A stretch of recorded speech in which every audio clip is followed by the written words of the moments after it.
ꯊꯥꯡꯃꯤꯟꯅꯈꯤ ꯈꯣꯡꯊꯥꯡ ꯃꯈꯣꯏ ꯑꯍꯨꯝ ꯑꯗꯨꯕꯨ ꯍꯥꯟꯅ ꯊꯥꯡꯈꯤ ꯃꯈꯣꯡ ꯑꯃꯅ ꯂꯩꯆꯤꯜ ꯃꯍꯥꯛꯀꯤ ꯃꯥꯏꯀꯩ ꯇꯝꯅ ꯄꯟꯊꯨꯡꯗꯨꯒꯤ ꯃꯥꯏꯀꯩ ꯅꯛꯁꯤꯜꯂꯛꯂꯕꯗ ꯃꯁꯥꯗꯣ ꯃꯊꯨꯝ ꯃꯔꯥꯡ ꯍꯧꯔꯕꯅꯤ꯫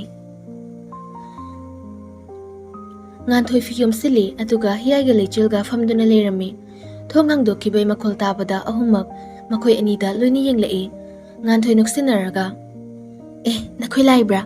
ꯑꯩꯈꯣꯏꯗꯤ ꯍꯧꯖꯤꯛ ꯍꯜꯂꯅꯤꯅꯦ꯫ ꯑꯅꯤꯗꯣ ꯃꯆꯤꯟ ꯃꯔꯩ ꯑꯃ ꯏꯄꯟ ꯄꯜꯂꯦ꯫ ꯑꯩꯒ ꯆꯠꯁꯦ ꯍꯥꯏꯕꯁꯨ ꯊꯃꯣꯏꯅ ꯐꯅ ꯌꯥꯝꯅ ꯍꯥꯏꯅꯤꯡꯂꯕꯁꯨ ꯃꯆꯤꯜꯗꯨꯅ ꯐꯥꯈ꯭ꯔꯦ꯫ ꯂꯩꯆꯤꯜꯅ ꯅꯍꯥꯟꯂꯣꯌꯥ ꯃꯝꯕ ꯑꯩꯈꯣꯏ ꯍꯜꯂꯅꯤꯌꯦ꯫ ꯑꯅꯤꯗꯣ ꯂꯦꯞꯂꯒ ꯂꯩ꯫ ꯉꯥꯟꯕ ꯄꯨꯝꯅꯃꯛ ꯐꯥꯖꯤꯜꯂꯒ ꯑꯩꯒ ꯆꯠꯂꯁꯤꯗꯅ꯫ ꯂꯩꯆꯤꯜ ꯉꯥꯟꯕꯗ ꯌꯦꯡꯂꯛꯂꯒ ꯌꯥꯔꯅꯤ ꯃꯝꯕ, ꯑꯩ ꯍꯤꯌꯥꯏꯒ ꯆꯦꯒ ꯂꯥꯛꯑꯅꯤ꯫ ꯉꯥꯟꯕ ꯃꯃꯥꯏꯗꯣ ꯉꯥꯡꯁꯪ ꯉꯥꯡꯁꯤꯟꯈ꯭ꯔꯦ꯫ ꯉꯥꯟꯊꯣꯏ ꯃꯔꯛ ꯊꯠꯅ ꯋꯥ ꯑꯃꯠꯇ ꯍꯥꯏꯗꯦ꯫ ꯐꯤꯗꯣ ꯄꯨꯊꯣꯛꯂꯒ ꯃꯌꯥꯏ ꯈꯥꯏꯗꯨꯅ ꯊꯣꯛꯈ꯭ꯔꯦ꯫ ꯃꯆꯤꯟꯗꯁꯨ ꯍꯥꯏꯔꯝꯃꯤ, ꯊꯣꯏꯕꯤ ꯍꯤꯌꯥꯏꯒ ꯐꯖꯅ ꯊꯣꯛꯃꯤꯟꯅꯔꯛꯑꯣ꯫ ꯍꯤꯌꯥꯏꯒ ꯂꯩꯆꯤꯜꯒꯁꯨ ꯃꯄꯥꯟꯗ ꯊꯣꯛꯂꯛꯏ꯫ ꯑꯅꯤꯗꯣ ꯍꯧꯖꯤꯛ ꯐꯥꯎꯕ ꯃꯆꯤ ꯂꯦꯡꯗ ꯇꯨꯃꯤꯟꯅ ꯂꯦꯞꯂꯒ ꯂꯩꯔꯤ꯫ ꯂꯩꯆꯤꯜꯒ ꯍꯤꯌꯥꯏꯒꯁꯨ ꯃꯤꯠꯃꯥꯡꯗꯒꯤ ꯎꯅ ꯎꯈꯤꯗ꯭ꯔꯦ꯫ ꯉꯥꯟꯕ ꯃꯥꯒꯤ ꯅꯥꯄꯟ ꯀꯥꯕ ꯃꯇꯧꯗꯣ ꯑꯃꯨꯛ ꯎꯠꯂꯛꯏ꯫ ꯃꯆꯤꯜꯗ ꯃꯈꯣꯜ ꯊꯣꯛꯅ ꯑꯍ꯭ꯋꯥꯏꯕ ꯒꯥꯔꯤ ꯑꯃ ꯊꯧꯖꯤꯜꯂꯒ ꯍꯦꯔꯣꯒꯁꯨ ꯁꯥꯔꯗꯅ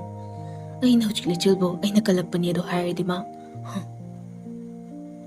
ꯂꯣꯌꯥ ꯍꯥꯏꯐꯦꯠ ꯌꯦꯡꯂꯝꯂꯒ ꯒꯝꯒꯝ ꯊꯣꯛꯈ꯭ꯔꯦ꯫ ꯉꯥꯟꯕ ꯀꯥꯗꯨꯗ ꯑꯃꯨꯛꯇꯪ ꯌꯦꯡꯂꯛꯄꯗ ꯇꯦꯕꯜꯗ ꯐꯣꯟ ꯑꯃ ꯂꯩꯔꯝꯕꯗꯣ ꯉꯥꯟꯕ ꯁꯠ ꯆꯪꯁꯤꯜꯂꯒ ꯌꯦꯡꯉꯤ꯫ ꯍꯤꯌꯥꯏꯒꯤ ꯑꯣꯏꯔꯕ ꯃꯥꯜꯂꯦ꯫ ꯉꯥꯟꯕ ꯃꯈꯥꯗ ꯊꯥꯗꯈ꯭ꯔꯒ ꯃꯈꯣꯡꯗꯨꯅ ꯅꯦꯠꯈꯥꯏꯔꯒ ꯂꯣꯏꯅ ꯊꯨꯒꯥꯏ꯫ ꯈꯪꯂꯕ ꯁꯥꯂꯥ꯫ ꯉꯥꯟꯕ ꯊꯣꯛꯂꯛꯄꯗ ꯍꯤꯌꯥꯏꯁꯨ ꯃꯅꯨꯡꯗ ꯆꯪꯂꯛꯏ꯫ ꯉꯥꯟꯕ ꯍꯤꯌꯥꯏꯗ ꯌꯦꯡꯂꯒ ꯍꯥꯏꯐꯦꯠ ꯈꯨꯗꯥꯡꯗꯣ ꯇꯥꯈꯠꯂꯦ ꯑꯗꯨꯒ ꯊꯣꯛꯈ꯭ꯔꯦ꯫ ꯍꯤꯌꯥꯏ ꯌꯦꯡꯂꯛꯄꯗ ꯃꯈꯥꯗ ꯇꯥꯔꯤꯕ ꯐꯣꯟꯗꯣ ꯍꯦꯛ ꯎꯔꯨꯔꯦ꯫ ꯈꯨꯟꯀꯠꯂꯒ ꯂꯣꯏ ꯀꯥꯏꯔꯦꯅꯦ, ꯃꯤ ꯎꯁꯤꯠꯇꯕ, ꯑꯩꯕꯨ ꯀꯗꯥꯏꯗꯒꯤ ꯄꯩꯁꯥꯅ ꯑꯃꯨꯛ ꯑꯅꯧꯕ ꯂꯩꯗꯣꯔꯤꯅꯣꯕ, ꯃꯤꯅꯨꯡꯁꯤ ꯈꯪꯗꯕ ꯁꯥ ꯍꯥꯏꯗꯣ ꯃꯁꯤ ꯃꯤꯁꯤꯅꯤ ꯍꯥꯏꯅ ꯃꯄꯥꯟꯗ ꯊꯣꯛꯈ꯭ꯔꯦ꯫ ꯉꯥꯟꯕ ꯗꯣꯛꯇꯔꯒꯤ ꯃꯅꯥꯛꯇ ꯆꯪꯂꯛꯏ꯫ ꯉꯥꯟꯕꯅ ꯗꯣꯛꯇꯔ, ꯂꯩꯆꯤꯜꯒꯤꯁꯦ ꯀꯃꯥꯏ ꯇꯧꯕꯅꯣ?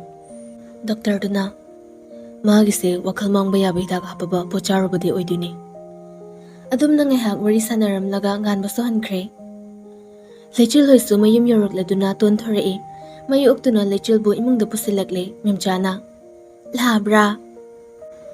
ꯉꯥꯟꯊꯣꯏ ꯀꯩꯝꯇ ꯈꯨꯝꯗ ꯃꯅꯥꯎꯕꯨ ꯃꯥꯒꯤ ꯀꯥꯗ ꯄꯨꯁꯤꯜꯂꯛꯂꯒ ꯐꯃꯨꯡꯗ ꯐꯝꯍꯜꯂꯦ꯫ ꯉꯥꯟꯊꯣꯏꯅ ꯇꯅꯨ ꯁꯤꯗ ꯑꯗꯨꯝ ꯂꯩꯔꯝꯃꯣ, ꯌꯥꯏ ꯅꯪꯁꯨꯅꯦ ꯁꯤꯗ ꯉꯥꯏꯍꯥꯛ ꯂꯩꯔꯝꯃꯣ, ꯑꯩꯅꯦ ꯆꯥ ꯑꯝꯇ ꯂꯣꯜꯂꯨꯈꯤꯒꯦ, ꯀꯨꯏꯔꯣꯏ ꯁꯤꯗ ꯉꯥꯏꯍꯥꯛ ꯂꯩꯔꯝꯃꯨꯀꯣ꯫ ꯉꯥꯟꯊꯣꯏ ꯆꯥꯛꯈꯨꯝꯗ ꯆꯪꯈ꯭ꯔꯦ꯫ ꯇꯅꯨ ꯂꯩꯕꯅ ꯍꯥꯏꯅꯤꯡꯕ ꯋꯥ ꯂꯩꯔꯕꯁꯨ ꯍꯥꯏꯕꯒꯤ ꯇꯥꯟꯖꯥꯗꯤ ꯐꯪꯗ꯭ꯔꯦ꯫ ꯇꯅꯨꯁꯨ ꯊꯑꯣꯏꯅ ꯆꯠꯇꯦ꯫ ꯏꯃꯨꯡꯁꯤꯗ ꯅꯨꯄꯥ ꯑꯃꯃꯝꯒꯤ ꯃꯤꯆꯪ ꯑꯃꯃꯝꯅꯤ ꯂꯩꯔꯤꯕꯗꯣ꯫ ꯇꯅꯨꯒ ꯃꯦꯝꯆꯥꯒꯗꯤ ꯂꯣꯌꯥꯒꯤ ꯃꯤꯆꯪꯅꯤ, ꯉꯥꯟꯊꯣꯏꯅ ꯍꯤꯌꯥꯏꯒꯤ, ꯑꯗꯨꯒ ꯊꯣꯏꯕꯅ ꯉꯥꯟꯕꯒꯤ꯫ ꯉꯥꯟꯊꯣꯏ ꯆꯥ ꯄꯨꯊꯣꯔꯛꯂꯒ ꯃꯅꯥꯎꯒꯤ ꯀꯥꯗ ꯑꯗꯨꯝ ꯍꯩꯔꯒ ꯊꯛꯃꯤꯟꯅꯩ꯫ ꯉꯥꯟꯊꯣꯏ ꯍꯤꯌꯥꯏꯗ ꯑꯣꯟꯁꯤꯜꯂꯛꯂꯒ ꯅꯪꯁꯨ ꯍꯜꯂꯗꯕ ꯅꯠꯇ꯭ꯔꯣ?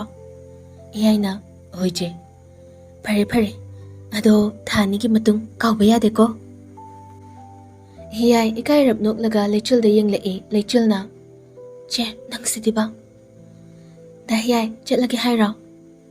ꯆꯠꯂꯒꯦ ꯊꯣꯏꯕꯤ꯫ ꯍꯣꯏ ꯐꯔꯦ, ꯍꯣꯔꯦꯟ ꯐꯣꯟ ꯑꯣꯏꯅ ꯇꯧꯔꯛꯑꯣ꯫ ꯃꯆꯤꯟꯗ ꯍꯥꯏꯅ ꯈꯨꯝꯈ꯭ꯔꯁꯨ ꯊꯃꯣꯏꯗ ꯁꯣꯜꯂꯛꯏ꯫ ꯀꯗꯥꯏꯗꯒꯤ ꯐꯣꯟꯅꯅꯣꯕ ꯑꯩꯅ ꯇꯧꯗꯣꯏꯁꯦ?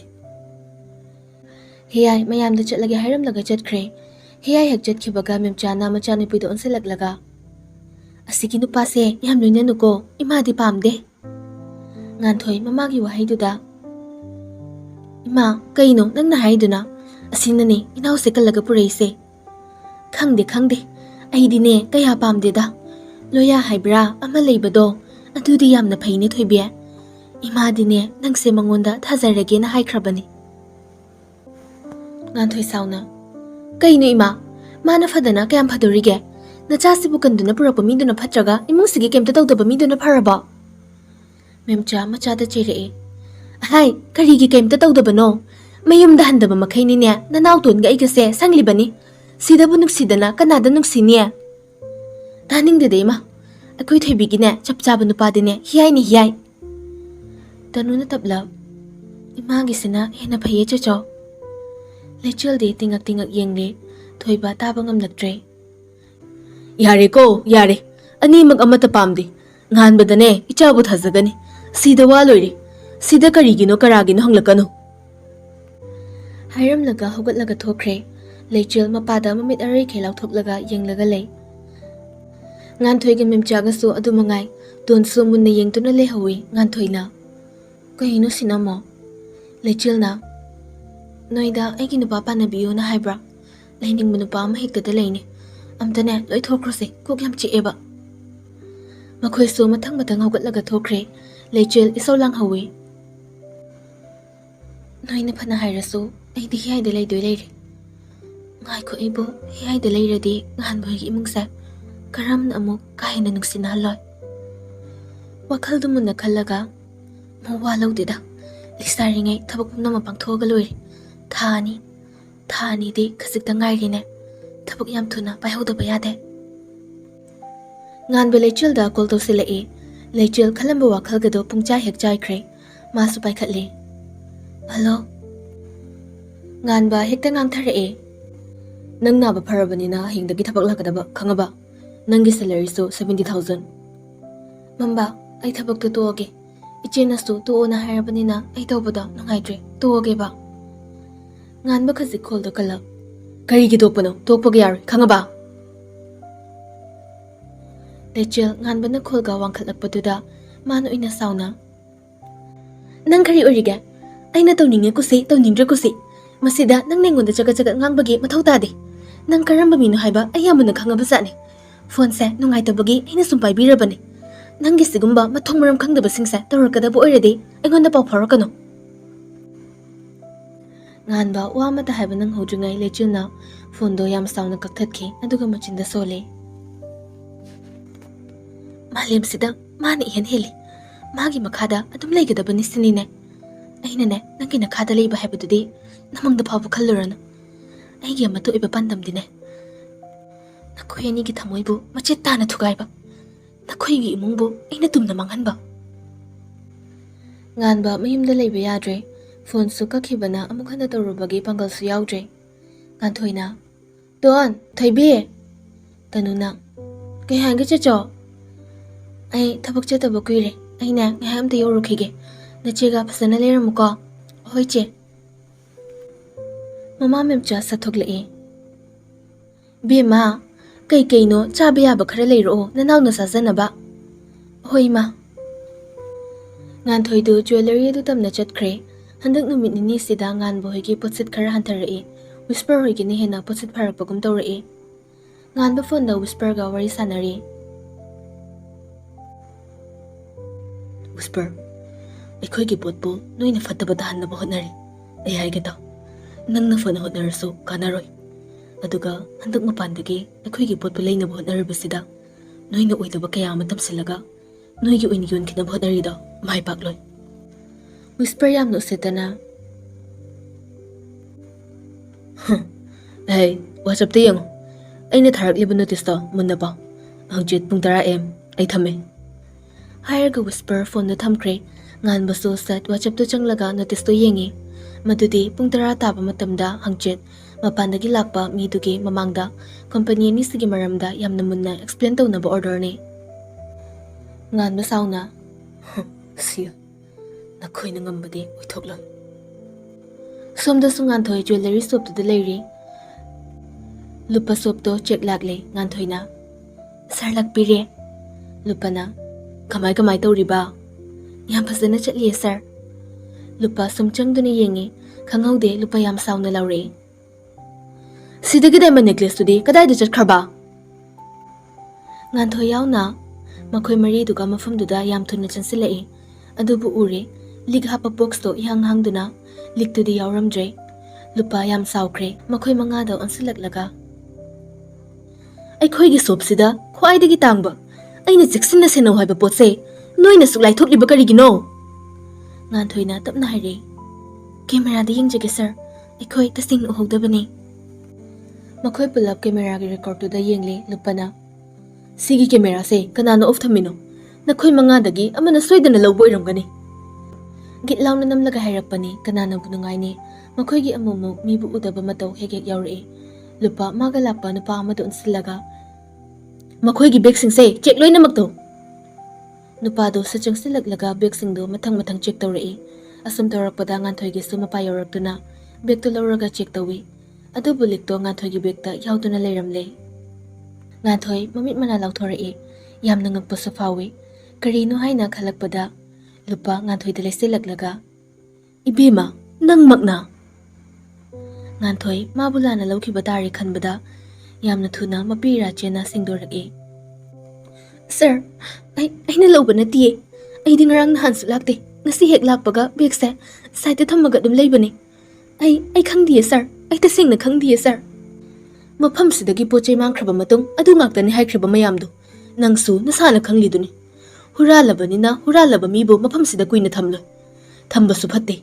Nang thabaksidagi lawthok leibema. Nganthoi yamna waroni yinglaklaga. Sir, ai thabakse toklabasu yai. Adubo ai budi lana lohaningde. Thabakse aina tawbasu natte haiba sir hoina khangbiyu. Mafamsida sukuina sirgi sopse. Kaida soikhini yengduna senaduna lapani. Adubo ngasigi sirgi wahidumakte ai khitang warawe. Lupa nganthoi gi wagi marak fathatkre lupa sauna. Swaida ko thaleiranune ai taningdre hello. Bema handaktine tha hubada sungairi. Adu oirabasu sese paisa se baikho. Hairaga nganthoi gi begda paisa do hapchilai. Nganthoi tasingna kaple. Amuk sokhiba migi jase selna leiba yadabane sir. Matam mahakna soidana purakani. Kanana khakni. Sir na matam mama ai khongda tubaso. Se sir. Ai sir gi paisa se pamdi. Hairaga beg to dagi lauthore aduga lupagi makhutta paihalaga mapido taithok na chatkre. Nganthoi mahaksu wangang sangang khara thibani. Nganthoi gi beg ta yaurambado matau karamna no hairagadi ngasai nganthoi gi makhada leiba tumbina likto lauthoklaga pugi hotnabada lupa lakpadu urure adudagi pakhatuna nganthoi gi beg nakanda leibududa hapchinkhibani. Somda nganthoi yamna sauna mayumda halai aduga magi kada changlakle tanuna. Kaidore checho hek chatkhibaga laade. Nganthoi mapido fatfatai thoklaga. Lairaba ikoibu makoina tumit kangum uba aduga makoina mantri mandon nithawni sineba. Memchaso machagi kada changlai. Kaidore haibano. Nganthoi pentana. Ai thapaktagi tanthori ima. Lechul ngakna. Aduna kai maram ginoba. Nganthoi haige haina tawbaga wakhal ama khanglak mana haige khalamba asengba wahaido anthoga semjinba lechilda hu kamba wa oina othoklaga haire. Pabungdi kadai chatkre yam pamsabadai na nganbado. Aina khoi lechil thabak to hallani ai tawrisibo. Aina thabak tawringai ma to hallare hairubagi. Mana ibuli huran bagi ral siraga mafamdudagi yam thina mayam mangdi kai papiduna chaiduna tanthorakpani. Lechil wahaidu tabada thamoida sonkre. Oh, nangse asengba mi ama natabra. Nang nahana ikhoigi imungbu thugairaklaba. Ichigi mamittagi mapita hallaba. Pare, aisu lechil ni kidorage. Aina tawrakpada. Nang namit thitna yengo. Nganthoigi wahaiduna lechilna nganbabu sauningba yekpagi ithilde hena haplare. Masimadi nganthoina mai pakle. Adubo amaromda nganthoi mai thire. Lechil mama mache manautana bahire. Pare, ai thabak toklaroi. Ichebu mayamgi mangda ikaiba pibagidamak aina moigi farmda marufumna muthatkani. Nganthoi manaubu khamsu khamningi amuksu tawjara sanu khalle. Memcha machada sauna. Karino ne nangna haridubo. Imungsida leiba mi amata phattaba wakhal chenba yaroi. Mina phatlaktre haiduna aikhoi su hallaga phattaba singadabani haiba wakhaldo madumadi lali ne. Tanudapna imana harisina chume. Che adumai tawnuko. Lechil mapukningda singlaga laikhrabani. Mamado thokre tanusu thokre nganthoi tapna manaw nupida haire. Nang makhoiga singnawranuda. Nangna kaisungamloi. Hairamlaga masu thokre. Wahaido manawbu themba oina nachepta taw haina yatlamba wahaini. Numitu masu adum hokre. Matamdi nongmagi asum hujinke. Ngasidi loya makhutta achapot mayam ama puduna lai.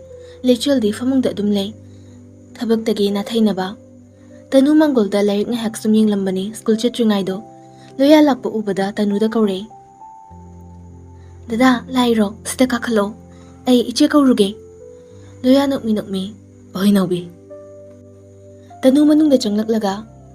Chetuan, Naloya la hubani. Mangol dali hawi. Thoklo, ay chalo luge ko. Kaido bala ino ba sinamo? Asina pay hebune. Ay mogi yekna pa machimanaw anisa. Ama thek hayna sadeda. Hairaga mapanda thoklai. Loya lechil bu ubada. Kaidaramina lechil. Kaisu taude, hipaga layruba. Memcha prop thore. Bungo, laira. Imane, akoy gihay mayam sidagi. Nang napuna bahi uge ko. Asiga wari sanaramu. Lechil mamituna mamana chutkribado tanaraga yengi. Loya tapna. Ahido marang laki di tawbani ba. Aduda paraga mataraba. Kasi, achapot ni, nang nachana ba. Achapot po hayrati tintade. Lechil makuto fatlam silaglaga lawkiba. Nukmi tawraga loya tahayre. Yam he. Loya matang charingay wa mahudore. Toybe, nang ngan magi tabag totoo. Aduga, ako'y gitabag uy ni yaoro. Kaimta so chitningay late da. Nang gihaybo atum famlaga mo na tabag tawbada senaba mangay. Lechil wakhalkalaga. Matam kara tawram kige. Aduga, tuklak pa yabra yengage. Memcha maningdagi. Karigi yabra yengbano. Ichagi danya, imana soydana tawhangani. Loya haraukre memcha na pirakpa hayawa polithindo lawshilaga. Ay chilage thoybe. Ima, adudi ay mukchatlukike. Tanu nang hauroy matagom kautuna chenthore. Dada, ngay kuo. Chase thakuo. Manggol hek ubaga makhongdo pallaga chato luina laymayda haidokre. Masu laymayda tusili. Asaba chaduna tanugi makuta hijunkre. Loyana. Hey, ising asaba cha asaba na pukpase yam sathi bani. Hairaga mangonda karaklaga tanugi makuto yengi. Tanusu ikairi bani. Makuto ngangsangang bato ubada Loyana. Mulom laybra. Ay layrage. Asarasu sana kangamuka. Hairaga Loya yam thuna chenthokre memchana. Sidabo phatti haiba yari bro. Sidane aina nang thazani hairise. Lechil sauna mamada yenglaga. Ho adudine tuanse hek pikro kaino khangdeba. Hainaringay thonggalda gari ama fatkamlai. Changlakliba nupaduda makoysu loini yenglai. Yamna napna makutta nga achoba amasu paiduna changlakpado. Sumangduda leplaga anopto lawthore. Happy birthday miss.